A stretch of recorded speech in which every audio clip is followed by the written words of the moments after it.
Bienvenue sur le podcast du Papa Coach. Je vous propose un moment de partage sincère, honnête et sans langue de bois. Je me présente, Volant Julien, 36 ans, papa de 2 garçons et beau-papa de 2 grands garçons, investi dans le monde du sport et de l'entraînement depuis plus de 15 ans. J'ai l'honneur de recevoir pour ce 6e podcast Adrien Chartier, papa d'un petit garçon, formateur au Labo RNP et coach sportif. Le podcast du Papa Coach te donne l'opportunité de découvrir les expériences, conseils et anecdotes de mon invité. Nous échangerons dans cet épisode sur le rôle du papa, l'organisation professionnelle et familiale, les moments avec et sans les enfants, la place du sport dans l'éducation. Bonne écoute.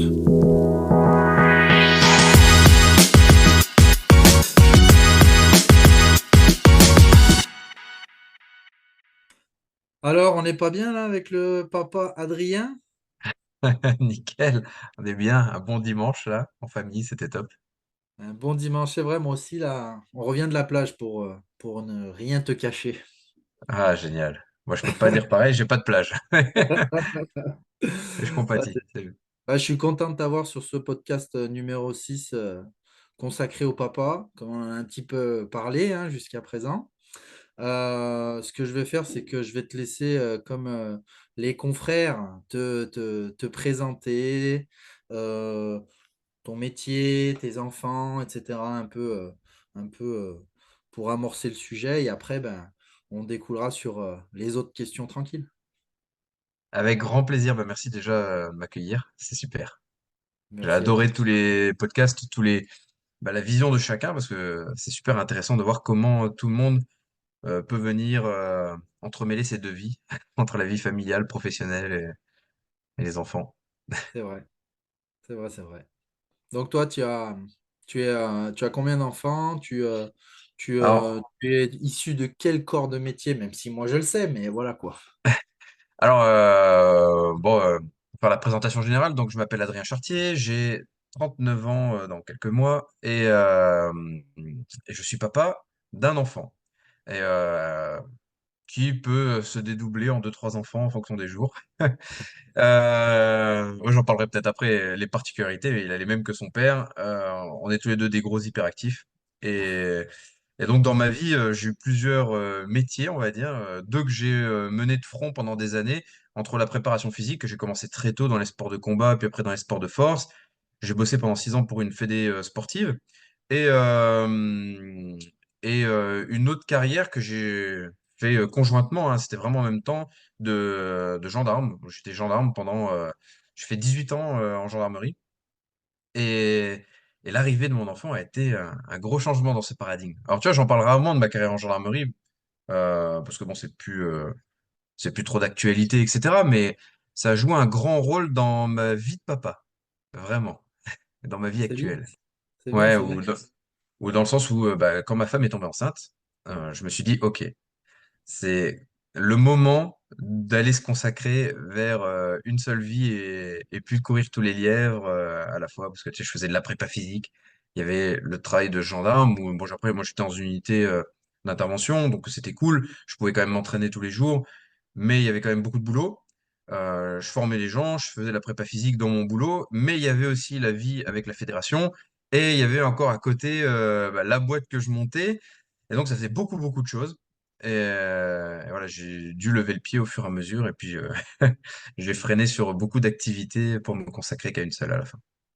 Du coup, plus de côté gendarme là, aujourd'hui. Ouais. Zéro. Non, plus du tout. Ouais, ouais, ouais. J'ai complètement. Après, je pense que ouais, j'ai fait mon temps, j'ai vu ce que j'avais à voir. 18 ans et quelques, tu vois, c'était déjà pas mal. Euh, ouais, c'est un métier qui est. On s'en rend pas compte, hein. Mais tu sais, par exemple, des fois, tu reprenais le boulot, tu avais tes jours de repos la semaine, tu reprenais ton boulot le jeudi, tu faisais ta journée au boulot. Le vendredi, tu faisais la journée complète, plus tu bossais de nuit, plus tu revenais le samedi, plus tu rebossais la nuit le samedi.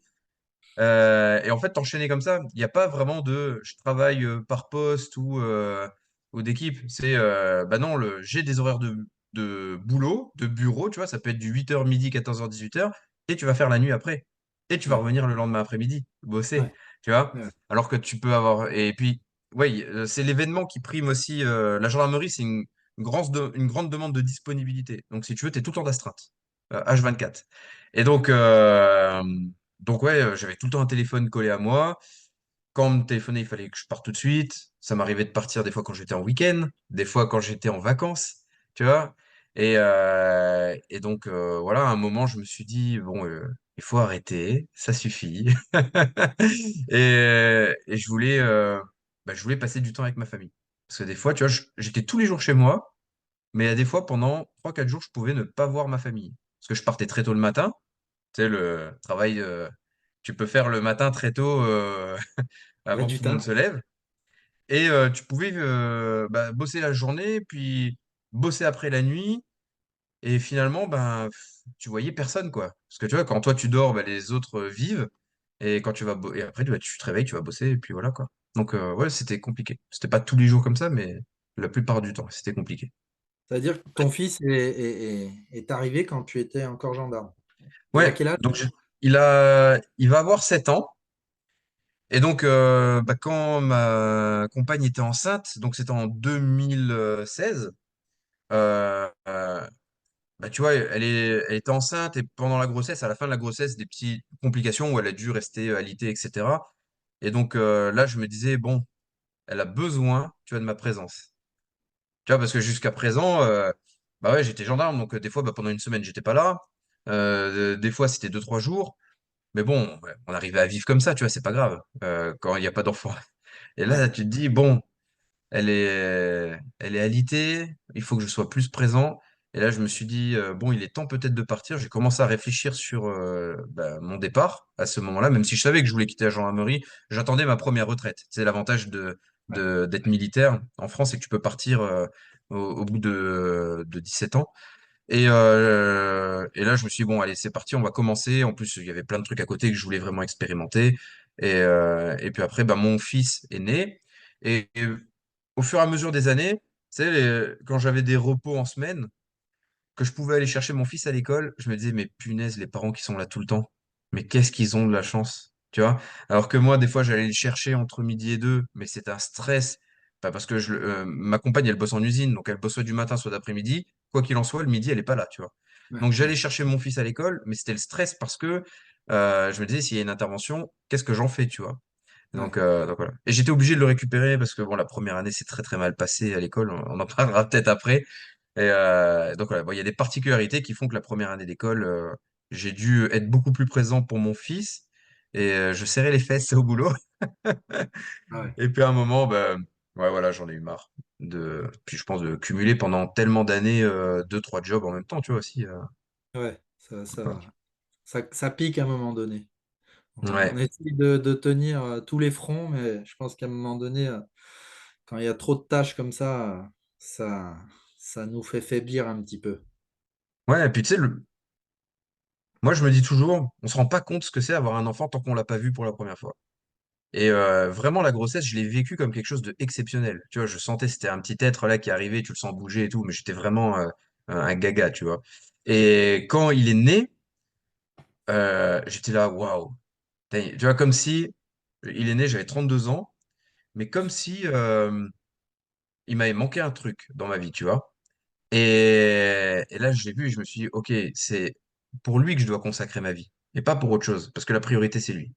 Et donc, au fur et à mesure, je me disais, mon fils, il est en train de grandir et les moments que je veux consacrer à mon enfant, bah, c'est maintenant. Parce que quand il sera au collège ou au lycée, il va nous faire ses crises d'adolescence et c'est plus le moment où il va vraiment y avoir un lien. Il y a toujours du lien, tu sais, qui se fait, etc. Mais le lien, je voulais le créer avant. Et je voulais pas que mon fils il dise, bah, j'ai manqué de mon père ou j'ai manqué de ma mère, etc. Tu vois, voilà, je voulais être présent. Donc voilà, maintenant je l'emmène le matin à l'école, je vais le chercher à midi, on partage des bons moments ensemble entre midi et deux, tu vois. Et puis voilà, c'est Et cool tu comme fais ça. partie des parents qui sont toujours là à l'école maintenant. Et ouais, je me demandais, mais comment ils font les autres? Comment ils font pour toujours être là? Parce que tu sais, quand t'as un enfant qui va à l'école primaire, il faut que tu sois chômeur si tu veux aller le chercher tout le Ah, temps, tu vois. C'est parce que c'est 8h30, 11h30, 13h30, 16h30 les horaires. Bah, c'est impossible. Donc bon, ouais, après, moi maintenant je bosse à mon compte, je suis à la maison, etc. Donc, et j'arrange mes journées autour de ça. Mais ouais. ouais, sinon c'est compliqué, hein. Moi, je finis à 16 heures l'école. Ouais, c'est À cool. 16h20, je suis devant l'école hein, quand c'est à moi de le faire. Ben là, maintenant, c'est de plus en plus à moi de le faire par rapport à Fanny qui a pris un job un peu de nuit là, donc fin d'après-midi, début de nuit. Donc du coup, voilà, hein, c'est organisé comme ça. Et puis, si je dois placer des séances de coaching ou quoi, ben, il faut que je redouble de- d'esprit pour pouvoir les caser 1 heure et demie. Il y a les grands frères qui sont là, mais parfois ils n'ont pas que ça à faire, tu vois. Ouais, bah ouais, mais c'est important moi, de bien conjuguer le truc. Alors, l'avantage, c'est que ma compagne, elle bosse en usine. Ça fait 1 an et demi qu'elle bosse plus du matin. Ouais, Elle fait pas trop d'équipes d'après-midi. Donc, bah, c'est cool parce que si tu veux, en gros, moi, j'aime pas travailler le matin. Le matin, je veux que ça soit cool. Donc, je travaille vraiment le minimum. Le matin, je fais mon sport, je promène mon chien pendant 1 heure et demie.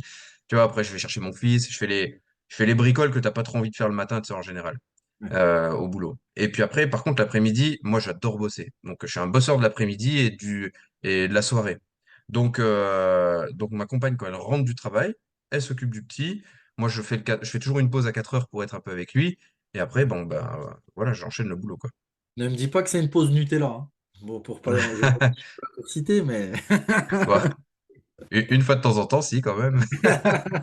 eh Kinder, ben, t'as Nutella. bien raison. T'as bien raison. Mais Par voilà, rapport on n'essaye à pas tout tout le ce temps. que, par rapport à tout ce que tu viens de me dire, là, est-ce que on peut avoir un lien avec ta figure paternelle, ton enfance, voir si tu as été aiguillé.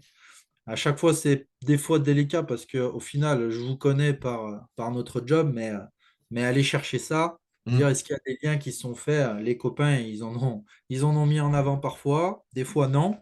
Et voilà, c'est plutôt cool si tu as envie de répondre à cette question. Ouais, moi, tu sais, quand j'écoutais les autres podcasts, justement, je me disais, je réfléchissais. Il y a des trucs, je m'en souviens plus trop, tu vois, dans mon enfance. Maintenant, j'ai jamais manqué de mon père ou de ma mère, tu vois, ils ont toujours été là. On a toujours fait des activités. Mon père a toujours aimé faire des activités avec moi, donc dans le sens où, bah, petit, ils m'ont inscrit au karaté. Mon père, il a fait du karaté avec moi pendant 10 ans, tu vois. Ok. Euh, Ensuite, ouais, je fais de la guitare depuis que j'ai 7 ans. Mon père s'est inscrit avec moi à la guitare. Il en a fait pendant presque 10 ans aussi avec moi. Donc on a partagé des activités et, ouais, et puis voilà, après, ils ont toujours été là. Mes parents, tu vois, j'ai manqué de rien. Après, voilà, il y a Ok. une éducation qui était quand même stricte parce qu'ils étaient militaires tous les deux. Ouais. Euh, donc je pense que ouais, je ne manquais de rien. Il y avait de la liberté, mais cadré. Ok. Ok. Bon, c'est bien. Ça, du coup, ça correspond avec l'Adrien qu'on connaît un petit peu sur les terrains. Oui, bah, Et, voilà le côté ça y est, militaire. j'ai compris, ça y est. Ouais, ouais, Il c'est est, marrant parce il est, que il est cool, mais c'est carré. Seb, mon associé, me disait la même chose. Il me disait, tu sais, je bosse, j'ai encore une façon d'être très militaire, mais bon, j'ai été élevé comme ça et j'ai passé 18 ans dans un cadre militaire. Donc forcément, il y a un côté militaire et j'aime bien quand les choses sont à leur place, tu vois. C'est cool. Du coup, pour revenir un petit peu à cette grossesse-là, cette naissance, toi, tu en as un tout petit peu parlé. Tu as été ultra impliqué. Si je rebondis sur tes mots et tu peux nous en dire plus sur cette phase-là qui au final, vient changer la vie d'un homme, hein, pour parler et rester concentré sur les papas. Alors c'est marrant parce que tu sais, moi j'ai toujours voulu un enfant, je savais que j'aurais un enfant, mais je voulais pas non plus savoir quand, tu vois. Donc j'ai Ouais. dit, bon, bah, tu vois, le truc de programmer quand est-ce qu'on aura un enfant, ça m'intéressait peu, tu vois. Moi, j'ai dit, bah, de toute façon, dans ma tête, je suis prêt, mais je préfère à la limite avoir la surprise, tu vois, d'avoir un enfant. Et donc, en fin de compte, ma compagne, elle m'a annoncé qu'elle était enceinte. C'était pendant un téléthon. On avait organisé un téléthon dans un club dans lequel bah, je faisais du coaching à l'époque. Et le premier jour du téléthon, elle me dit, ah, bah, ça y est, je suis enceinte, etc. Donc, c'était super cool. Ma compagne a passé une bonne grossesse. Elle a vraiment aimé sa grossesse. Donc voilà, donc c'était bien. On en a profité tous les deux. Donc elle a dû être un peu alitée et au calme pendant 1 mois et quelques parce que bah, le petit il voulait sortir plus vite que prévu. Mais la grossesse, il n'y a pas eu de complications particulières, il n'y a pas eu de difficultés, tu vois, elle l'a vraiment bien vécu. Donc, Ok. après l'accouchement est arrivé assez vite, je dirais. Et, euh, et voilà, c'était exceptionnel. Ça a chamboulé un petit peu votre rythme, puisque au niveau de l'organisation, bah, déjà du couple, mais aussi sommeil ou quoi, est-ce que tu as été violenté ou est-ce que non, bah, au final, c'était normal, ça dormait. Écoute, je trouvais que ça allait parce que bah, moi, je bossais souvent de nuit. Ma compagne, bon, les premiers mois, ça allait parce que elle était en congé mat, mais après, quand elle a repris le boulot, bah, elle bossait du matin. Donc, si tu veux, on arrivait toujours à se caler pour qu'il y ait quelqu'un qui s'occupe de l'enfant au moment où on était réveillé. Donc, par exemple, moi, avant de partir en patrouille de nuit, bah, hop, je m'occupais du petit, tu vois. Je revenais de patrouille de nuit, bah, je m'occupais du petit. Et entre-temps, s'il avait fallu se lever, bah, c'était ma compagne. Donc, on arrivait, si tu veux, un réveil sur deux à pouvoir le caler. Donc, ça, c'était cool. Et il a fait les nuits au bout d'un mois. Ça, c'est exceptionnel, tu vois. Bravo. Bravo. Donc, ouais. Tu pourrais me le présenter? Ah ouais. Un champion. Ça a été un bébé. Franchement, ça a été un bébé modèle pendant les 3 premières années de sa vie. Dans le sens où des amis à nous qui voulaient pas d'enfants nous disaient, ah ouais, bah quand on voit votre fils, ça donne envie d'en avoir un. Et puis après, il a eu 3 ans. La tendance est inversée. Une question au sens large. Comment tu vois le papa aujourd'hui dans notre société? Bon, l'égal de la maman, enfin presque, hein, il peut pas porter l'enfant, mais le papa, j'ai l'impression que les papas sont de plus en plus impliqués, tu vois. Euh, je sais, c'est dur de répondre. Moi, les parents que je vois, les papas que je vois autour de moi, je les vois tous impliqués. Ok, Tu vois, ils font des activités avec leurs enfants, ils s'impliquent dans l'éducation des enfants. Voilà, ça devient quand même rare de voir des parents tu sais, enfin, des papas qui rejettent tout sur la maman et c'est fini. ouais, C'est vraiment un boulot partagé. Surtout que la maman est maintenant à une vie active. Tu vois, quand on était encore nous enfants, il y avait beaucoup de mamans qui étaient encore mères au foyer. Mais là, ça arrive de moins en moins. Bah, parce que tu as le coût de la vie, parce qu'il faut bosser, parce qu'il y a une émancipation aussi de la femme, et c'est normal, tu vois. Mais du coup, bah, d'avoir cette émancipation de la femme, cette femme autonome, etc., bah, ça demande au papa aussi d'être présent et de faire les tâches bah, qui étaient peut-être avant dévolues à la maman, tu vois. Donc, c'est fini le papa qui rentre, qui se pose sur le canapé, qui lit son journal après le boulot, tu sais, comme dans Boule et Bill. C'est le papa, il participe aux tâches ménagères, quoi. ouais. Après, ça va dépendre aussi, ben, bien évidemment, du rythme, en fait. Du rythme. Mm. Des fois, tu, euh, tu es ultra présent au boulot. À un moment donné, tu rentres à la maison. C'est sûr que je pense que c'est pas pour faire des tâches ménagères, tu vois. Donc, ce que je veux dire, c'est que tu peux pas être au four au moulin, les tâches elles sont partagées, Mm. mais des fois, bah, tu as des conjoints qui travaillent plus ou qui travaillent pas ou qui se sont arrêtés, qui rebondissent. À un moment donné, moi ça je l'ai vécu de dire bah, je vais travailler et ben non, je rentre chez moi, j'ai pas envie de faire une machine en fait. Donc Ouais. tu vois,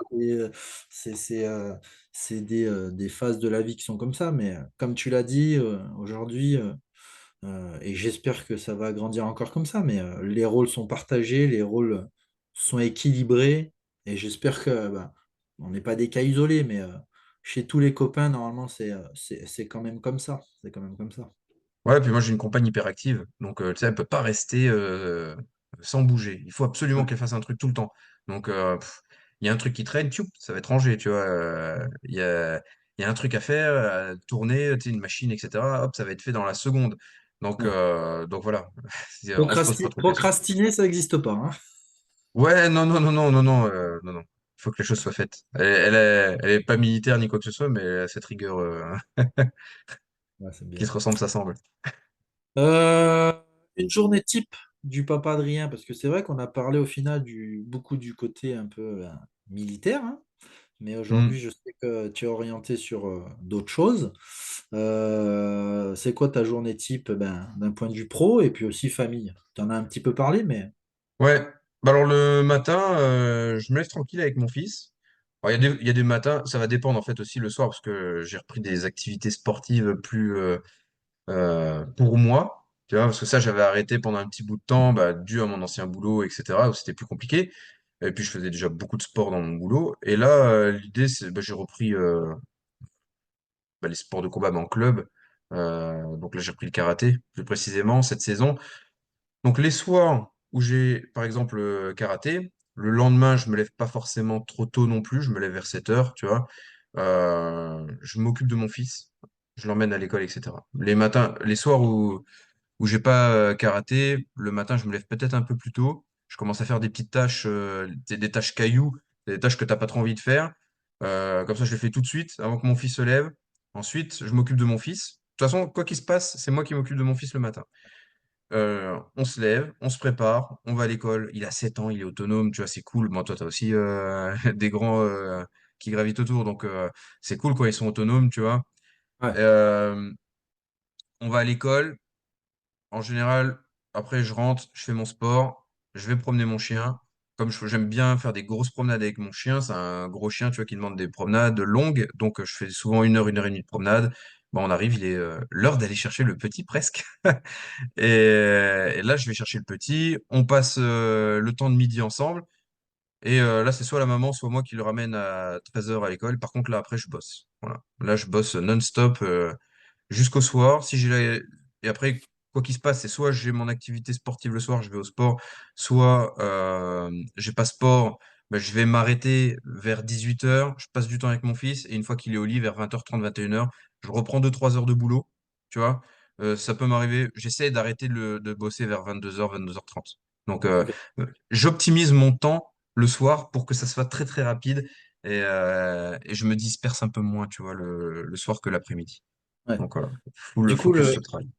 le job que tu mets en avant, c'est plutôt à la maison sur ordi, mais ça comprend aussi ce que tu fais dans ton espace de coaching, dans ta salle.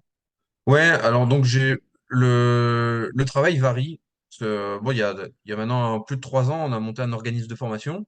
Donc on travaille essentiellement là-dessus Tu parce as que le ça droit de demande le énormément citer, de hein. temps. Tu as le droit de le citer, hein. Si c'est Ouais, marqué partout. Labo RNP, ouais. Euh, Labo RNP, donc ouais, voilà, on forme des coachs, des kinés, etc. Comme on est des acharnés de travail et des hyperactifs, on veut tout le temps améliorer les formations et être en contact souvent avec les élèves qu'on a parce qu'on essaie d'avoir un suivi qualitatif avec nos élèves. Et sinon, j'ai aussi des bilans directement parce que j'ai une salle qui est dans ma maison. On a construit notre maison et quand j'ai construit la maison, j'ai réfléchi à la création de cet espace avant la construction. Donc, ça me permettait de l'aménager, etc. Donc, en fait, j'ai un cabinet de consultation. J'ai beaucoup d'enfants en suivi ou d'adultes sur de la reprogrammation neuroposturale, quoi. Donc, on fait de la neuro, des réflexes archaïques, de la posture, etc. Et voilà, les enfants, c'est énormément d'enfants qui ont des troubles de la motricité, du comportement ou des apprentissages. Ok, ok. Donc Tu voilà. quantifies à combien de clients? C'est pas ça n'a rien à voir avec le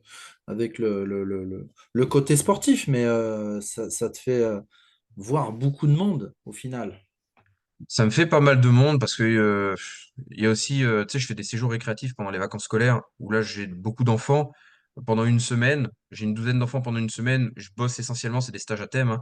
Pendant une semaine, je fais beaucoup de neuro, de réflexes archaïques pendant toute la journée avec eux, sous couvert de sport, tu vois. Donc on fait aussi des Ouais, activités sportives, etc. C'est ciblé pour les enfants qui ont des troubles de l'apprentissage et du comportement, forcément. Et ça me donne beaucoup de suivi par la suite. Donc voilà, je pourrais même pas dire combien, je ne calcule même pas combien j'ai de ouais, suivi. Disons que toutes c'est les semaines, ouais, tu vois, demain, début de semaine, ce sera lundi, j'ai un bilan le lundi après-midi. Je prends que un bilan par jour parce que le bilan, ça me demande 1 heure et demie à 2 heures avec la personne, parce que j'aime bien discuter. Et après, il y a encore bah, il faut rédiger le bilan, préparer les exercices, etc. pour la personne. Donc, ça demande quand même du boulot. Donc, je me consacre à un bilan sur l'après-midi. Et sinon, après, quand j'ai des suivis, je peux enchaîner 4-5 suivis à la suite. ok, Donc voilà. Ça dépend les journées. Et il y a des journées, je me consacre full à la formation. Donc là, par exemple, on va partir sur un cycle de 1 mois où on va beaucoup travailler. On va faire bah, tu sais, on va au séminaire de prépa physique, là, à Nevers. mhm, ouais, Donc, bah, il faut préparer le contenu. Là, la semaine prochaine, on part en Espagne donner une formation, donc il faut préparer le contenu aussi. Je sais pas, moi, je prépare un contenu, je vais faire 2 heures de cours. La semaine prochaine, ça fait un mois que je bosse dessus, tu vois. Ok. Donc, parce que c'est beaucoup de recherches scientifiques, c'est beaucoup de recherches sur les connexions nerveuses. Bon, voilà, ça me passionne. Ouais. Euh, voilà. Et comme je suis un hyperactif avec un petit déficit de l'attention, ça, c'est comme quand tu regardes une vidéo sur YouTube. Tu regardes un truc intéressant et tu finis à regarder un chat qui fait du piano. Bah, moi, c'est la même chose, mais avec PubMed. Tu vois, je Trop regarde bien. un truc sur les problématiques. Là, bah, je travaillais sur tout ce qui était les études ontogénétiques par rapport aux réflexes archaïques. Donc, les réflexes archaïques qu'on observe pendant le temps de la grossesse et à la naissance et dans les premiers mois de la vie. Et puis, des fois, tu sais, je partais en live et je finissais sur des études qui avaient presque plus rien à voir, mais c'est tellement intéressant. Ouais, c'est ton côté un peu chercheur, hein. C'est ultra pointilleux ce que vous proposez. Donc, mais Merci.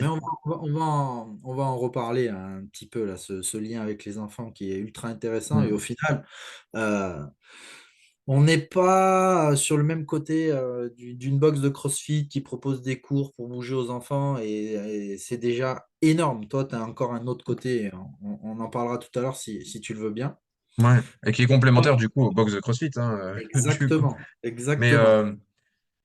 en fait, ouais, en fait, ça prend toute ma vie. Pourquoi? Parce que bah, déjà, c'est intéressant. Et moi, ce qui m'a poussé à aller là-dedans, il faut être honnête, hein, donc oui, on travaille dans la neuro.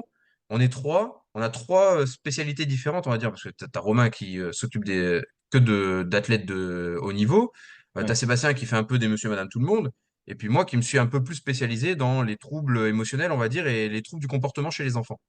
Euh, Pourquoi cette aspiration-là avec les enfants? Bah, parce que j'ai un enfant. Bon, ok, ça se passait super bien les 3 premières années. Bon, c'était un régal. En plus d'être formé en réflexe, en neuro, etc., et de voir observer son enfant, c'était un cours pratique tous les jours. Et mon enfant, Mais est-ce c'était que ça, exceptionnel. je te coupe là, mais est-ce que ça te met pas dans une bulle de dire il lui manque ci, il lui manque ça, il faut que je lui propose ci? Alors, j'ai Toi qui es essayé ultra de pas pointilleux sur être ça. trop psycho. Ouais. J'ai essayé de pas être trop psycho. Dans le sens où, bah, sa maman, elle a déjà été alitée pendant un mois. Elle a pris des médicaments pour retarder la grossesse. Tu sais déjà qu'il va y avoir des réflexes archaïques qui vont louper. Mm. Ensuite, il n'y a pas eu d'allaitement parce qu'il voulait pas aller à l'allaitement, tu vois. Ouais. Et donc, mais vraiment pas du tout. Il refusait l'allaitement. Donc, voilà. Donc, ça a été, là aussi, tu dis, bon, possiblement, il y a quelque chose, etc. J'ai pas essayé d'être psycho. Il y a des étapes de développement, je voyais qu'il voulait pas les faire. Genre, tu sais, marcher à quatre pattes. Et moi, je me dis, dans ma tête, marcher à quatre pattes, c'est obligatoire, tu vois. Donc, j'ai tout fait pour que cette étape, il la fasse, et il l'a fait.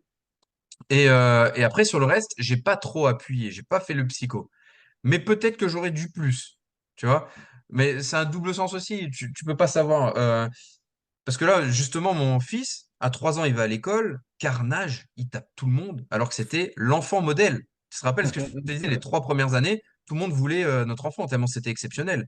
Et là, il arrive à l'école, il tape tout le monde, on ne sait pas ce qui se passait, tu vois. Donc, psy, neuropsy, tout ce qu'il y a, etc. Et puis, donc là, il est détecté HPI, TDAH.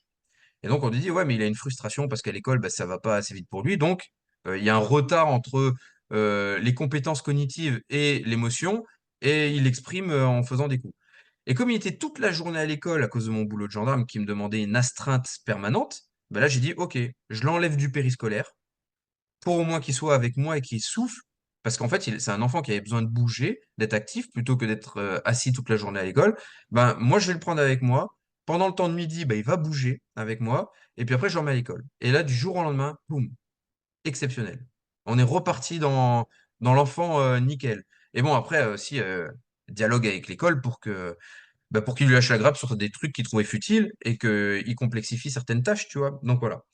Et, euh, et donc, bah, forcément, par la force des choses, je me suis beaucoup intéressé à tout ce développement atypique qui m'intéressait déjà par le biais de mon travail. Mais là, puissance 10, parce que je me suis dit, ouh, mon enfant, il présente des trucs. Et puis finalement, quand on discute avec les psys, qu'il a vu, les neuropsy, je me dis, mais en fait, ce profil, c'était le mien. Tu vois? Donc, c'était mon profil. Où mes parents, ils m'ont quand même cadré. Donc, je disais de la liberté, mais avec un gros cadre parce que sinon je partais en cacahuète, tu vois, j'aurais pu faire beaucoup de conneries si mes parents m'avaient pas ultra cadré. Et parce que j'avais ce profil-là, exactement le même que mon fils, tu vois.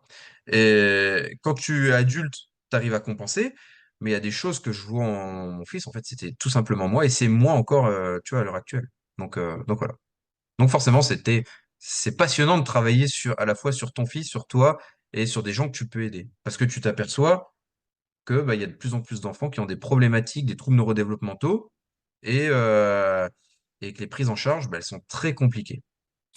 Si tu peux expliquer un peu pour les papas qui vont nous regarder, toi tu interviens du coup, tu es à la genèse de l'observation des réflexes archaïques, tu peux juste un tout petit peu expliquer ce que c'est et au final ce que tu fais dans ton labo, dans, dans ta salle, sans bien évidemment glisser sur la boucle sensomotrice parce que sinon...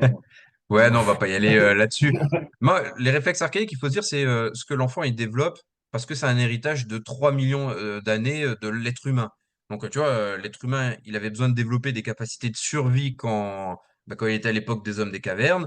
Sinon, bah, tu te faisais bouffer, tu survivais pas, tout simplement, hein. Donc, il fallait, quand tu naissais, bah, agripper la maman pour pouvoir être avec elle tout le temps. Et puis, ce réflexe aussi de venir faire de la succion immédiatement pour pouvoir te nourrir, tu vois. Donc les réflexes archaïques, ils sont là depuis tout le temps. Et ils sont là pour notre survie. Et l'intégration de ces réflexes, donc à un moment, bah, tu sais, les réflexes, ils se développent pour s'intégrer pleinement en fin de compte dans le tronc cérébral. Et ça te permet bah, le mouvement comme on le connaît, donc ce qui permet bah, de faire du quatre pattes, de marcher, de courir, etc., de sauter, mais aussi d'avoir euh, un aspect cognitif qui est développé, un aspect émotionnel qui soit au clair. Et ce réflexe archaïque, tout simplement, bah, voilà, tu as la succion, je donne mon doigt à mon enfant quand il est né, et puis hop, tout de suite, il m'agrippe la main. Voilà, ça, c'est des réflexes archaïques. Au fur et à mesure, bah, l'enfant, à force de faire toujours les mêmes manipulations, il donne de l'information à son cerveau qui dit, oh, bah tiens, ma main, elle sert peut-être à autre chose. Et là, ça crée des schémas moteurs, tu vois, dans le corps de l'enfant. Donc voilà, c'est là-dessus principalement que je bosse. Donc, la relation avec les enfants ne se fait pas du tout comme ça. C'est ça qui est drôle, hein. C'est que moi, je suis des adultes qui me disent, ouh, tu vois, les problématiques que j'ai, mon enfant a les mêmes. Des problématiques motrices importantes. Donc oui, ils me ramènent des enfants, alors que moi, au début, je voulais pas du tout travailler avec les enfants, je n'aimais pas ça. Et là, je m'aperçois que toute problématique motrice est reliée à une problématique d'apprentissage. Et par contre, à chaque fois qu'on bosse sur ces problématiques motrices, via les réflexes archaïques, la neurologie, etc., comme tu as pu le voir, on avait des améliorations bah, sur la motricité, mais aussi sur les compétences cognitives et comportementales. Ah, mais à mon enfant, ça se passe mieux. À mon enfant, il est plus calme. À mon enfant, il est plus posé, etc. Et donc voilà, donc là, ça, forcément, ça crée des connexions dans ma tête. Et là, je me dis, ouais, on m'envoie de plus en plus d'enfants. Donc je me mets en relation avec beaucoup d'ergothérapeutes, de psychomotriciens, de kinés, etc., qui me disent, attends, c'est une folie. Les enfants de nos jours, sur une classe où avant il y avait peut-être 3 enfants atypiques un peu sur la classe, maintenant tu te retrouves sur une classe de 25 enfants avec 10 à 15 cas comme ça. Et malheureusement, bah, le système fait que si tu veux prendre rendez-vous avec un orthophoniste, bah, tu en as pour 1 an et demi, parce que c'est compliqué, hein. Les prises en charge sont très très complexes. Et moi j'ai dit, bah, mince, on peut pas laisser les enfants comme ça. Donc j'ai commencé à orienter plus mon discours vers l'enfant et à créer ces stages pour les enfants sur une semaine pour pouvoir bah, apporter des solutions aux parents. Donc, Ah, voilà. Et donc là, je me retrouve à travailler avec des enfants bah, qui ont des troubles de déficit de l'attention avec ou sans hyperactivité, donc les TDAH, avec des enfants qui ont des troubles du spectre autistique, plus ou moins sévères, et des enfants qui ont des troubles dyslexie, dyscalculie, dysorthographie, enfin bref, tu vois, tous les petits troubles qu'on peut trouver comme ça, qui sont pas une tare, parce qu'il y a des enfants qui s'en sortent très très bien, mais bon, c'est une demande énergétique exceptionnelle pour l'enfant, et les parents ne savent pas le gérer. Ça, c'est compliqué. du coup, comment tu vois la chose là sur le sport avec les enfants? Donc, je vais te demander la super question de dire est-ce que toi tu es favorable et quel sport serait au final le mieux pour les enfants ou s'il y en a Hmm. plusieurs? Et puis le lien que tu peux faire avec tes interventions. Est-ce que si un enfant il vient te voir, est-ce que ça suffit dans sa dépense physique? Ça dépend. Tu sais, je vais prendre l'exemple d'une très bonne amie qui me... Je suis son fils là depuis 4 mois maintenant. Et son fils, il fait du sport depuis qu'il est tout petit. Donc, il peut faire la même année piscine, handball, judo, tu vois. Et il fait ça depuis qu'il est tout petit, il cumule deux, trois sports, etc. Et pourtant, sa motricité ne s'améliore pas du tout, tu vois. Mais niveau compétences motrices, c'est un carnage. Aucun équilibre, aucune coordination, aucune proprioception. L'enfant, tu le mets à un endroit, il sait pas quoi faire de son corps. tu vois. Clairement, il sait même pas rattraper une balle. Personne ne veut jouer avec lui parce que c'est compliqué de lui envoyer une balle. Il va pas la recevoir et en plus, s'il a une balle, il va pas savoir la donner. Donc très compliqué, surtout quand tu joues au handball, etc. Et donc on se dit, bon, l'activité physique, elle suffit peut-être pas. Par contre, moi, je pense que l'activité physique est importante parce que ça t'apprend un cadre qui est autre que celui de l'école et celui de la maison. J'ai bien aimé, alors je sais plus qui c'est qui en parlait, je crois que c'était Vincent du judo avec le cadre que ça donnait, etc. Oui, Et moi, je oui. trouve ça intéressant parce que oui, tu as un cadre qui est posé, tu es dans une activité physique, tu vas apprendre, mais tu apprends aussi à respecter les autres. Tu vois, et on te montre que, bah oui, à l'école, il y a des règles, à la maison, il y a des règles, et dans un sport, il y a d'autres règles encore. Donc ça, c'est super intéressant. Par contre, je me rends compte que que le sport, en fin de compte, c'est un divertissement. Et que le divertissement chez l'enfant ne suffit pas. Ce qu'il faut pour l'enfant, c'est de l'exploration. Donc, par exemple, tu vas emmener un enfant qui a un TDAH. Donc, tu vois, le TDAH, tu peux avoir des enfants qui sont hyperactifs au taquet, comme des enfants qui vont avoir un trouble de déficit de l'attention avec hyperactivité, mais ça va être soft. Tu vois, comme mon fils, par exemple, c'est soft. Mais il y en a d'autres, tu les mets à faire une activité physique, ils ne s'arrêteront pas tant qu'ils sont pas morts, parce que c'est tu vois, c'est des piles électriques. Et ben le problème, c'est que cet enfant, tu le mets dans une activité physique, ça va pas le calmer.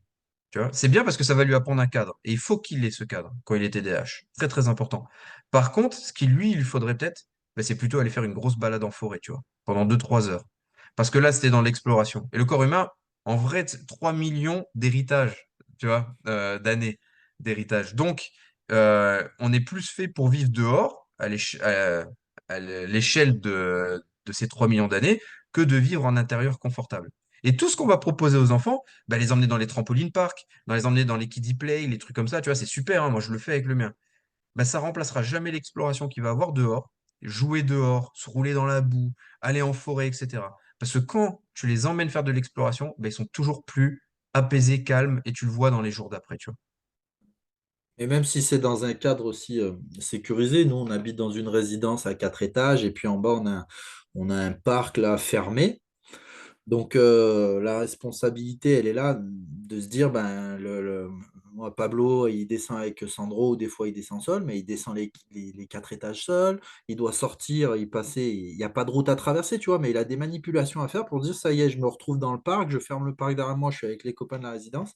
Et au final, à partir de ce moment-là, ben, je fais ce que je veux. Donc, ça veut dire que, comme tu l'as dit, s'ils veulent faire une cabane, ils font une cabane. S'ils ont envie de gratter, ils grattent. S'ils jouent au foot, ils jouent au foot. Mais là, ils se débrouillent. C'est-à-dire qu'on Hmm. est, comme tu le dis, dans une autre dynamique. Quand il va à l'entraînement natation, bah là, il sait ce qu'il va faire, tu vois. Ouais, c'est ça. Et puis l'être humain, bon, il est quand même fait à la base pour vivre dehors, tu sais, avec des grands espaces, voir au loin, etc. Toute activité qu'on va faire en intérieur, avec des lumières artificielles, avec peut-être trop de sécurité parce que tu as des matelas en mousse, etc. Alors oui, c'est bien parce que ça les fait bouger, ça leur permet peut-être d'explorer des autres types de mouvements qu'ils vont pas explorer dehors seuls. Mais par contre, je pense que ça remplacera jamais l'activité qu'ils peuvent avoir dehors de jeu. Et on le voit. On peut se poser quand même le constat de, on a une génération qui est énormément touchée par les troubles neurodéveloppementaux actuellement, par une sédentarité précoce, mais parce que aussi il y a plus d'accès aux écrans, il y a plus d'accès au confort, au calme, à la sédentarité, alors que nous, bah, j'ai bien aimé, je sais plus qui c'est qui disait, bah nous, quand tu loupais le club Dorothée, c'était fini. Tu vois, tu te levais trop tard, t'as pas vu Dragon Ball Z, bah tu vas aller dehors parce qu'il n'y a On plus rien à avait nos regarder à la télé. rendez-vous. À chaque fois, on revient sur ça. Nous, on avait les rendez-vous. Club Ouais, Dorothée, c'est fini, tu es obligé de sortir. ouais, c'est ça. Et pour autant, je crois pas qu'il faille dire à l'enfant, bah tiens, tu auras le droit de regarder la télé que le mercredi ou le samedi. Parce que ça fait des enfants qui sont collés à la télé le mercredi et le samedi et qui veulent pas aller explorer, tu vois. Moi, je Ils préfère, attendent que ça. ouais, c'est ça. Et moi, je préfère dire à mon fils, bah t'as le droit un petit peu tous les jours. Tu vois? Donc c'est mesuré, etc. Mais tu as le droit tous les jours. Et de toute façon, mon fils, le fait qu'il ait droit tous les jours, tu vois, là, ça fait 2 semaines qu'il fait beau, et ça fait 2 semaines qu'il n'allume pas la télé. Et il est Ouais. dehors, tu vois, et c'est sa propre volonté. Moi, je lui mets aucun cadre là-dessus. Moi, Donc, voilà. ils ont encore un peu ce truc-là qui est tout naissant au final, mais quand ils se mettent devant la télé, ils ont le droit de jouer à la Switch et que ça vient Hmm. taper à la porte. il se pose encore la question de se dire, tu vois, putain, ça y est, je suis devant la Switch, c'est génial, j'attendais ce moment-là, et mon copain, il vient me chercher. Et donc, du coup, là, je suis encore dans cette phase-là d'apprentissage de dire, en fait, tu as le droit de sortir, tu n'es pas obligé Hmm. de jouer, ça, on le verra plus tard, en fait. Mais voilà, un copain qui vient te chercher, c'est peut-être plus rare, tu vois. C'est, même Ouais. s'ils donnent leur rendez-vous, c'est plus rare d'aller dehors aujourd'hui. C'est plus facile d'appuyer sur play et ça part. Bah, tu vois, nous, quand on a des copains, on a, je pense que moi, j'aurais toujours kiffé ça. Donc, je le fais avec mon fils. C'est que souvent, il a le droit d'inviter des copains à la maison. Nous, on est les parents qui ramenons tous les copains de l'école à la maison. Et par contre, c'est interdit de regarder les écrans quand il y a des copains. Parce qu'on a un copain, on est là pour bouger et s'amuser avec. Tu pourras regarder des écrans après, il n'y a pas de souci, t'inquiète. Tu vois. Et du coup, ça, il a compris, donc il n'est pas en demande. Donc ça, c'est plutôt cool. Et la Switch, alors après, je dissocie beaucoup les écrans des écrans. Donc il y a Ouais, la Switch et il y a la télé. Ou la télé, tu les vois quand tu les mets devant la télé, c'est des autistes, les enfants. Alors que quand tu le mets à la Switch, bah, des fois, moi, je joue avec lui à la Switch, je fais des Mario Kart, tu vois, mais on s'éclate. ouais, Et on a une relation. Et ça, on le dit bien que avec le principe des écrans, c'est si tu as une relation avec ton enfant, que quand tu fais quelque chose, tu échanges en même temps, etc., t'as pas le même retour avec les écrans. Il y a même des études qui ont été faites sur la cognition en lien avec, je crois que c'était Mario sur 64, tu sais. ouais, Et donc, il ouais, disait que bah, tu avais des améliorations des compétences cognitives en jouant à Mario 64, mais parce que c'est pas du tout la même chose que regarder bêtement un écran, un dessin animé à la télé qui t'abrutit, tu vois. Moi, je dis ouais, qu'il t'abrutit parce que des fois, je parle à mon fils, il est devant la télé, on dirait un autiste, tu sais, il est là et il réagit pas, il est coupé du monde. ouais. Ah, Ouais, tu lui donc, poses pas trop la question, il te regarde pas, ah ouais, ouais, il- ouais. ouais, Ah, il ouais, vit dans sa bulle. ouais, Il est dans sa bulle. Et nous, il n'a pas regardé d'écran avant l'âge de 3 ans. Tu vois, son premier écran, c'était l'âge de 3 ans. Pour ouais. respecter là ce développement du cerveau droit, les 2, 3 premières années de la vie de l'enfant, etc. On a été assez strict là-dessus. Donc voilà. Nous aussi, on a vraiment on a vraiment repoussé les écrans, on a vraiment repoussé la première chips. On a, Et pareil. c'est con, mais aujourd'hui, les garçons, ben, Pablo, il va avoir 8 ans et Sandro, il a 5 ans, mais ils n'ont jamais bu une goutte de coca. Là, ça Hmm. fait peu là qu'ils ont découvert un peu l'ice tea ou l'oasis un peu tropical parce qu'il fait chaud, machin, mais c'est des actions qui sont peut-être bêtes, mais voilà, le fait de les coller devant la télé pour nous soulager, et Dieu sait qu'aujourd'hui je peux le faire. Allez! Vous avez le droit parce que vous m'avez bien cassé les pieds. Donc ça va durer 2 heures, 3 quarts d'heure, mais au moins je peux faire d'autres choses. Mais c'est pas grave parce que Ouais. après, c'est le cadre. C'est le cadre. Hmm. Non, je suis assez d'accord avec toi, mais nous, c'est pareil, hein. Aucun aliment autre que des aliments sains jusqu'à ses 3 ans. Mais pour de vrai, l'enfant, il le demande pas avant. Non? Tu sais, Non? même à son anniversaire, il s'en fout, l'enfant, en fait, d'avoir un gâteau ou quoi que ce soit. Pour de vrai, tu vois. Ouais, ouais, Euh, L'enfant, il commence à réclamer quand il commence à avoir des copains, qui va à la cantine, et que là, ça commence à être compliqué au niveau alimentaire parce que les copains, ils disent, ah, ça, c'est pas bon, burk, etc., alors que ton enfant mangeait tout avant. ouais, Donc voilà, c'est ouais, là que ça devient compliqué. Mais sinon, avant les 3 ans, l'enfant, il prendra ce que tu lui donneras. Et donc, oui, moi, quand je vois des parents qui donnent du coca dès la naissance à leur enfant et que les enfants, ils ne peuvent plus boire autre chose. D'ailleurs, en ouais, stage, j'ai déjà un enfant qui est venu me voir et qui me dit, j'ai soif. Je dis, bah, t'as une gourde, t'es remplie là, il y a de l'eau là, etc. Ah, ouais, mais je peux pas parce qu'après, il n'y a plus de sirop. Ah ouais, ok. Mais tu sais, tu peux boire de l'eau sans sirop. Ah non, c'est impossible. Et après, tu dis, tu sais quand même que le sucre, euh, c'est un excitateur dans le sens où en plus ça énerve les enfants qui ont des TDAH. Donc ouais, les enfants TDAH qui sont dépendants au sucre, ouais, c'est un carnage. ouais, c'est compliqué. Ouais. Ouais, donc Ouais. je discute beaucoup avec les parents après. Moi, c'est des moments qui marquent, mais je me rappelle cette petite main, on était à une réunion de voisinage là, avec des tables dehors, des chips, et je vois cette petite main passer là, parce qu'il y avait les autres enfants, et se mettre dans le bol de chips, et au final, il croise mon regard, tu vois, mais moi, je dis rien, je lui laisse faire son expérience, Hmm. et c'était cool, tu vois. Bah, après, il y revient, après, il repart jouer, mais au moins, il a Ouais. cette sensation-là dans la bouche de dire, bah, c'est ça, et puis voilà. Mais ils se Et puis, mesurent les enfants. ouais, Tu vois, moi mon fils, là, je le prive pas il a envie de faire un 4 heures sucré, il fera un 4 heures sucré, tu vois, peu importe. mais lui, il va pas être comme nous des fois à l'excès, où tu es là, tu dis, tiens, allez, je me pète le bide et Ouais. tu vas bouffer de la merde, etc. à l'excès. Mais les enfants, ils sont là, ils mangent. S'ils ont plus faim, ils vont plus y revenir par gourmandise par la suite. Tu vois, ils Ouais. reviendront quand ils auront faim. Donc, ils sont plus raisonnables que nous. Ouais. Ouais, c'est clair, c'est clair. Papa Adrien, il fait quoi avec son fils en dehors des activités sportives? Qu'est-ce qu'il lui propose? Qu'est-ce qu'il vit? Donc, du coup, en dehors de la Switch aussi. Ouais, alors, moi, je suis très fan de passer des moments de qualité avec mon enfant. Passer des moments de qualité, ça veut dire il n'y a pas d'écran. Même moi, j'ai pas mon téléphone sur moi. Et ça, c'est des choses qu'on fait beaucoup entre midi et deux. Donc, quand ils rentrent de l'école, on joue. C'est bête, hein. Alors, bon, la maman, elle aime pas trop, mais on fait un foot dans la maison. Ça, déjà, c'est cool, tu vois, je trouve. Surtout quand il pleut, tu peux pas le faire dehors. Et elle Mais regarde le podcast. Que tu appuies en plus ça. ouais, mais elle le sait, hein, mais c'est pas grave. Lui, ça l'éclate et puis voilà, l'idée c'est, moi, je veux passer des moments de qualité avec mon enfant.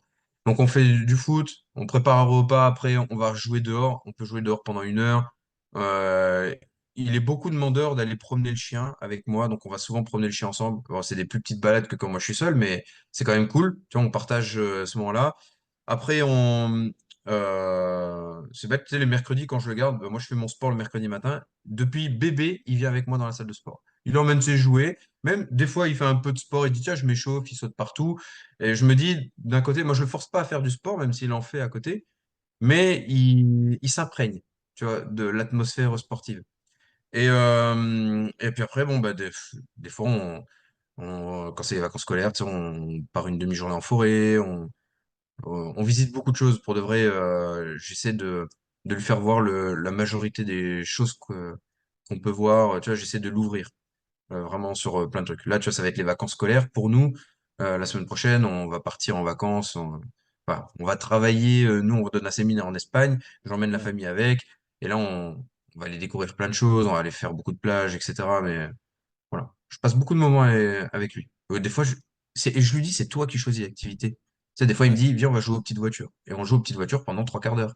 Et c'est ouais, cool, tu vois, ouais. c'est correct. Ils en ont des idées. Ils en ont des idées de jeux Ouais. et qui changent aussi toutes les 5 minutes. Là, je pense que c'est aussi intéressant de les laisser s'ennuyer, tu vois, pour créer eux-mêmes, enfin, déjà gérer la frustration, créer eux-mêmes des envies, etc. Et par exemple, là, cet après-midi, on a passé un gros moment, on a une balançoire, et il me dit tout le temps, viens, on va ensemble sur la balançoire, puis lui, il se balance, et puis il me dit, viens, on joue à Pokémon. Donc, tu sais, il fait comme si on était des chasseurs de Pokémon, et comme si on se déplaçait, qu'on devait chercher des Pokémon, mais c'est cool, tu vois. Donc voilà, moi, je le laisse guider, voilà, j'impose aucune idée, tu vois, c'est ces jeux. Est-ce que tu lui dis des fois, au final, c'est des mots que je lui ai dit, mais que je leur ai dit. Papa, on fait quoi? À un moment donné, je dis, ben, ennuyez-vous.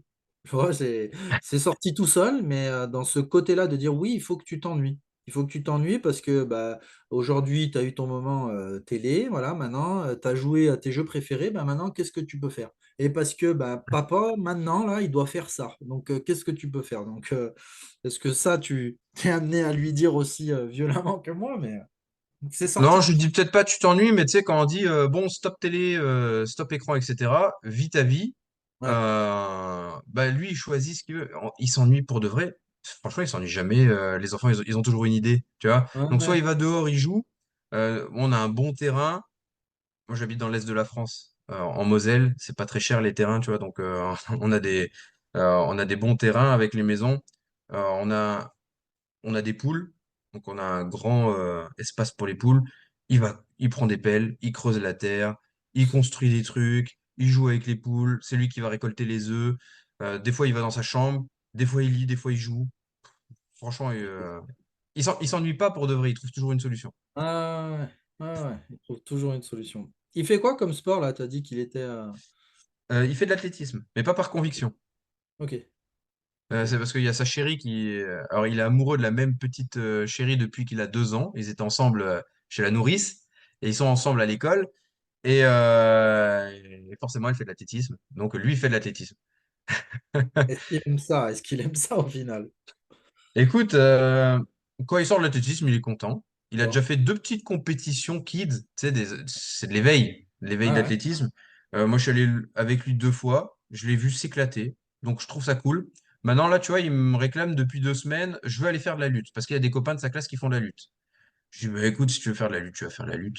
Tu vois, je m'en Ouais. fous, en fait. Fais ce que tu veux. Moi, je suis pour une motricité polyvalente et qu'il fasse un maximum de sport avant ses 12 ans.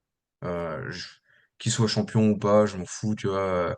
Moi, je veux qu'il s'éclate. Une activité physique, ouais, j'y tiens quand même parce que je trouve ça intéressant. C'est quand même un exutoire, c'est l'activité physique.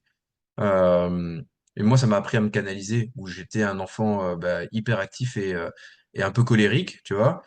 Et le fait de faire des sports de combat, ça m'a quand même canalisé beaucoup. Donc, je veux qu'il puisse un jour se dire, ah, ok, je me raccrocherai à quelque chose le jour où j'ai besoin de vider mon esprit.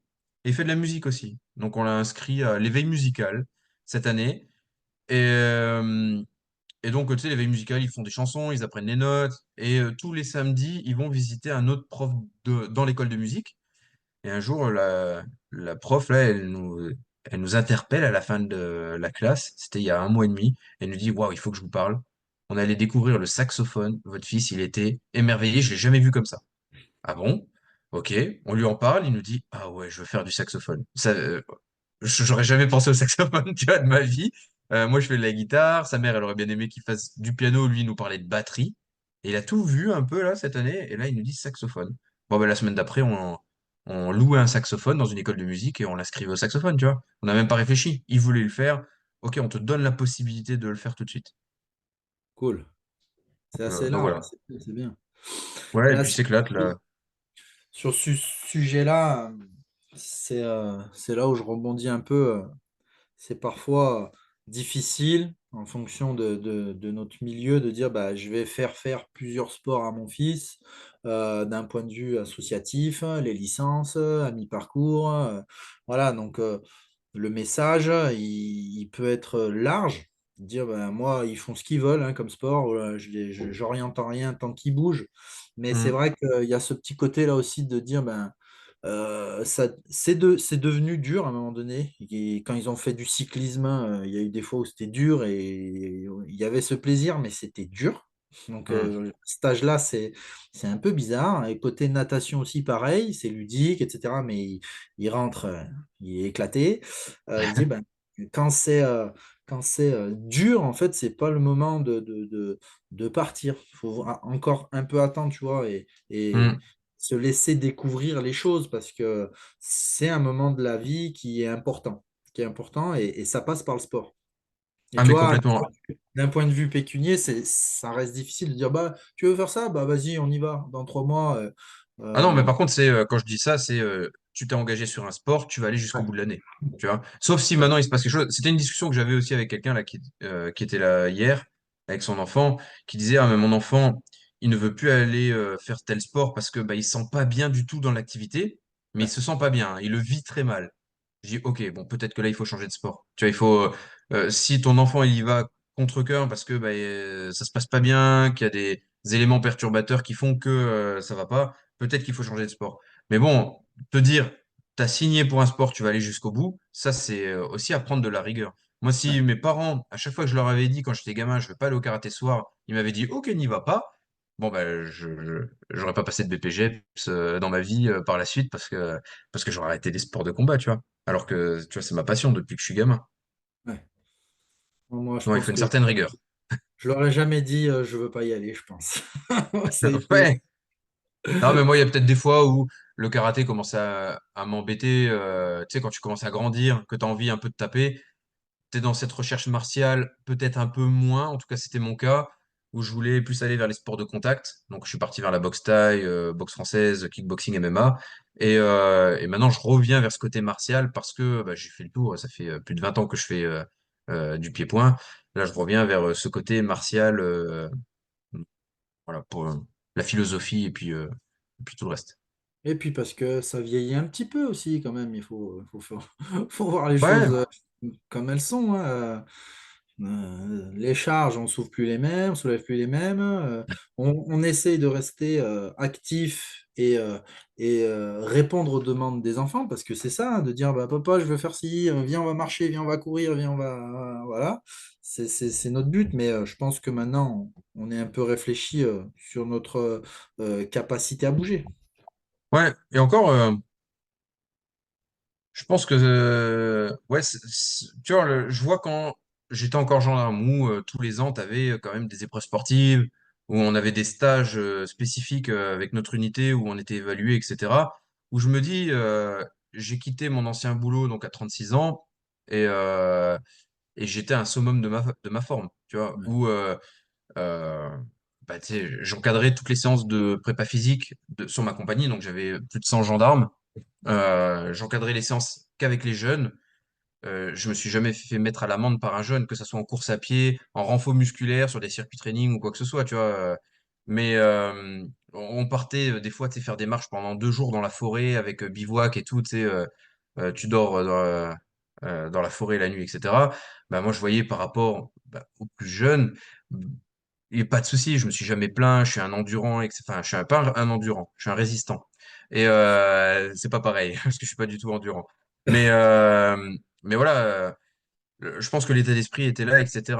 Maintenant, j'ai quand même senti un gros turnover à l'âge de 34-35 ans. Tu vois, où ouais, c'était plus dur de se maintenir à un bon niveau. ouais. On a toujours le papa Vincent qui est là pour exceller. Ouais, Mais c'est au fond de nous, on essaye quand même d'aller chercher des choses qui sont dures à encaisser, hein, parce que moi, je vais à la salle, je me bouge, je me dis, oh, je m'inflige ça encore, mais au fond de moi, j'aime trop ça. Et on repousse encore et encore, mais je pense on est tempéré maintenant. ouais, moi tu soulèves encore lourd, tu fais encore des trucs qui sont demandeurs. Moi, je m'entraîne différemment, dans le sens où je fais plus de charges lourdes. Tu sais, je vais m'entraîner avec, je m'entraîne au Vitruve, tu sais, avec un VBT. Donc, le rapport à la charge est complètement différent. Tu as quand même des évolutions, etc., mais qui sont quantifiables différemment. Donc, ouais, je m'astreins plus à faire du 1 RM, 3 RM, etc., tu vois. C'est Ouais, différent. ouais. Le papa Adrien, il voit comment les réseaux, l'exposition des enfants au réseau, puisque on peut être amené à voir les enfants que tu entraînes, voir au sens large ce que tu en penses. Hmm. Euh,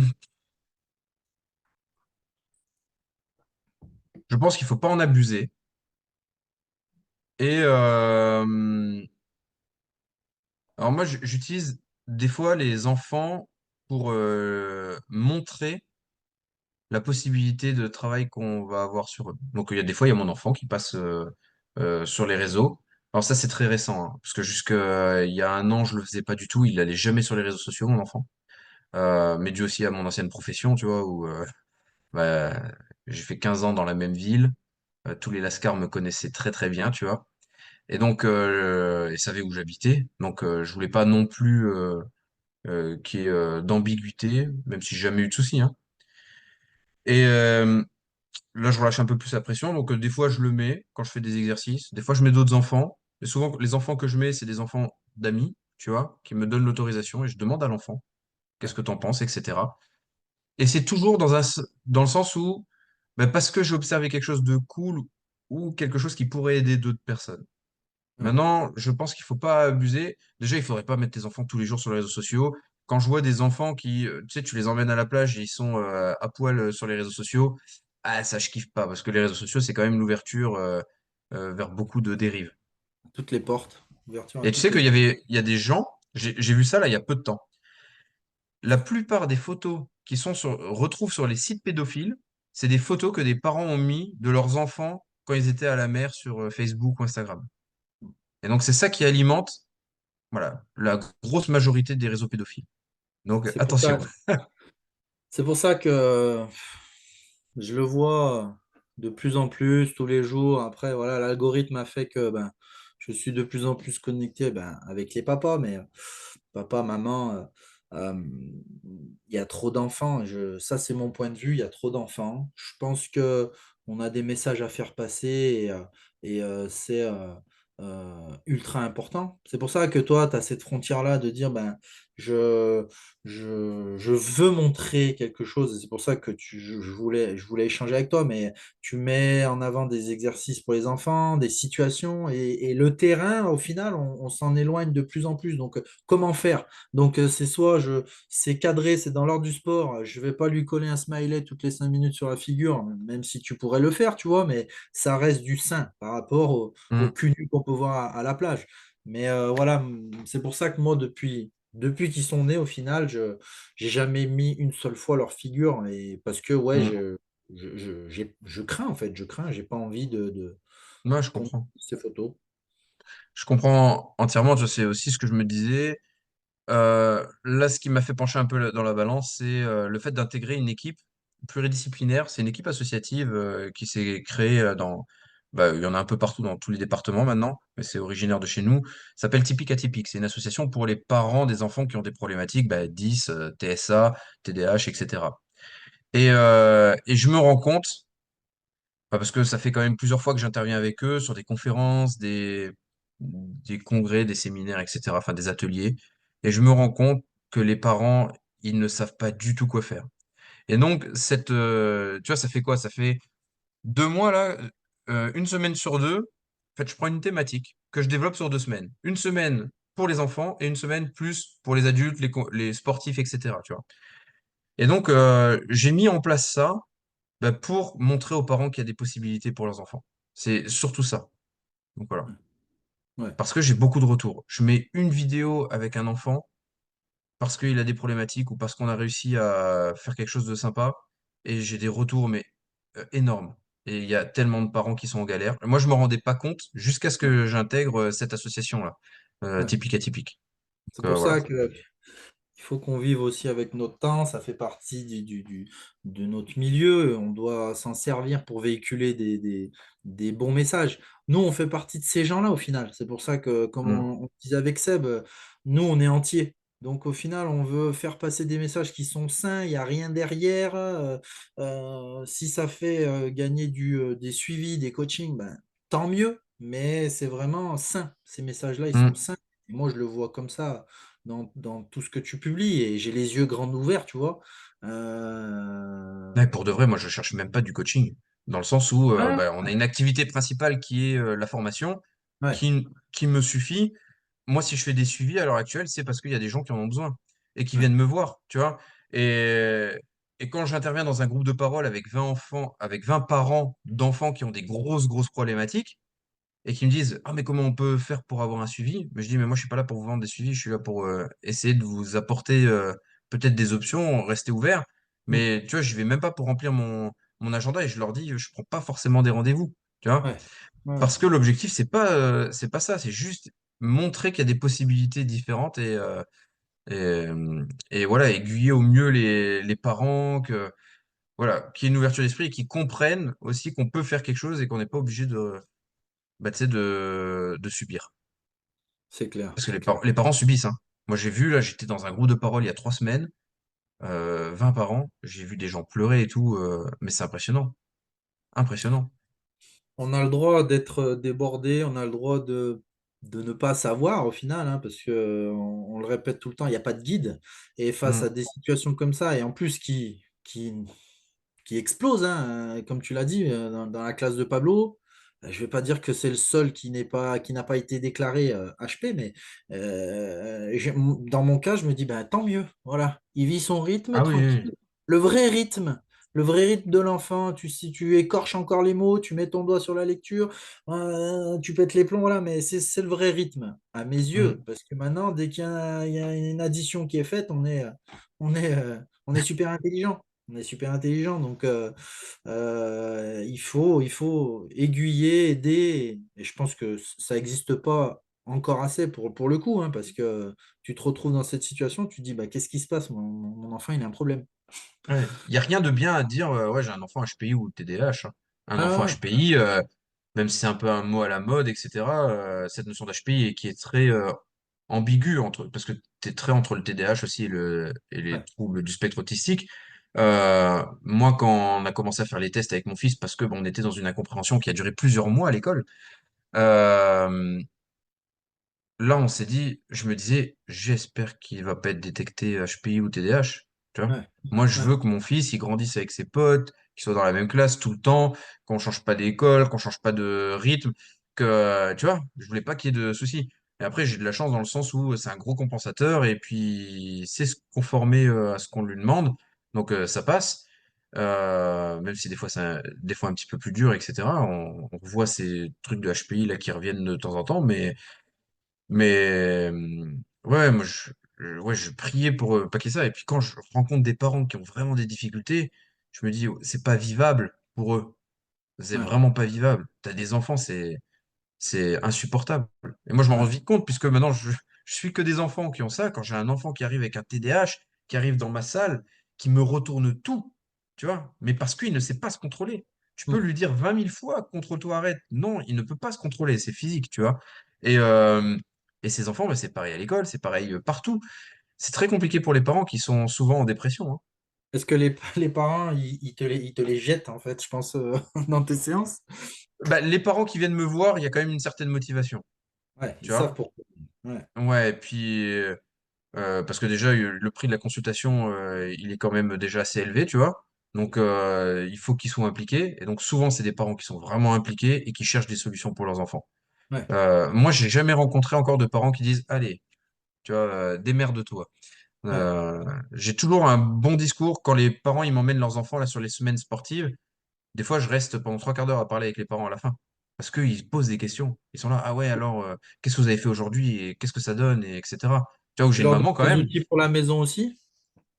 Ouais, je leur donne des outils pour la maison, je leur donne des conseils, je les bilante tous pendant la semaine. Je prends un temps où je prends un temps avec eux, je leur fais un petit bilan et les parents, je leur envoie le bilan à la fin de semaine avec toutes les vidéos de ce qu'on a fait pendant la semaine. Je fais une vidéo résumée par jour. Je leur envoie tout ça, je leur envoie des conseils en fonction de leur enfant et aussi des conseils généraux, tu vois. Et on parle beaucoup avec les parents le soir et en fin de semaine.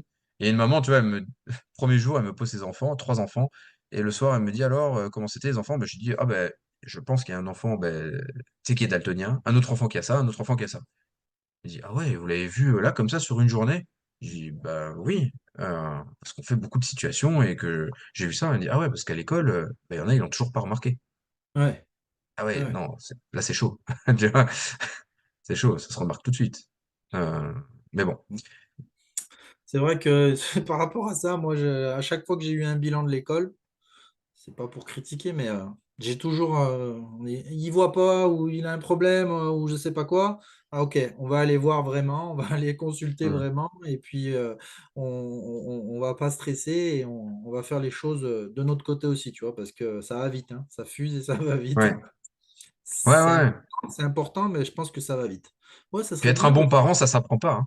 Ouais, ouais, ouais, non, c'est clair, Ça c'est clair. s'expérimente. Bon, la dernière petite question, comme ça je te lâche pour ce dimanche. Elle est euh, délicate parce qu'à chaque fois on me dit non, c'est pas comme ça. Quels sont les conseils, les orientations, même si tu en as déjà donné, ou petits trucs à donner au papa, même si nous ne sommes pas des papas parfaits. De faire de son mieux parce que de toute façon, il n'y a pas de guide. Et tu vas essayer de faire les choses bien, tu feras quand même des erreurs. Et quand tu fais des erreurs, tu vas tout faire pour que ça se passe bien. En fin de compte, c'est l'apprentissage de la vie, tu vois, mais c'est pour les papas. Donc, de pas se prendre la tête, de faire au mieux pour son enfant et surtout de lui donner de l'attention et de l'amour. Parce qu'un enfant, il a absolument besoin d'une chose, c'est d'être mis en sécurité. Tu vois, c'est vraiment moi le truc que je vois le plus. C'est l'enfant, la première chose sur laquelle je bosse avec un enfant, c'est la mise en sécurité. Et la mise en sécurité passe par l'amour des parents.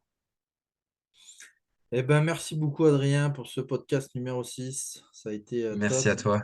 euh, pour ta franchise, pour tout ce que tu as pu euh, donner. On te retrouve sur les réseaux, sur Instagram. De toute façon, Ouais, je, je vais t'identifier. Et puis, bien évidemment, on peut en dire un mot avec le labo RNP qui est bien présent avec les copains Seb et Rome aussi. Euh, merci pour ce que vous faites, vous êtes top. Et puis, merci beaucoup. dans ton petit coin au final. J'espère que ça va grandir ces actions-là pour les enfants parce que je pense que c'est ultra important. Ouais, tu sais, je m'étais dit à un moment, j'ai fait toute ma vie de l'associatif et j'ai dit, j'arrête de faire de l'associatif. Puis finalement, j'ai vu les enfants en difficulté. Tu sais que j'ai ma propre association sur laquelle je les prends pour pouvoir faire les stages. Et puis j'ai adhéré à l'association pour pouvoir aider les enfants parce que voilà, pour moi, c'est presque ma priorité, tu vois, Ouais, plus être en aide avec les enfants qui en ont besoin. Donc voilà, c'est cool. Si chacun peut faire un petit truc pour aider son prochain, on s'en sortira pas trop mal, je pense, sur la planète. c'est clair, c'est clair. Merci beaucoup. Merci, à bientôt. Salut.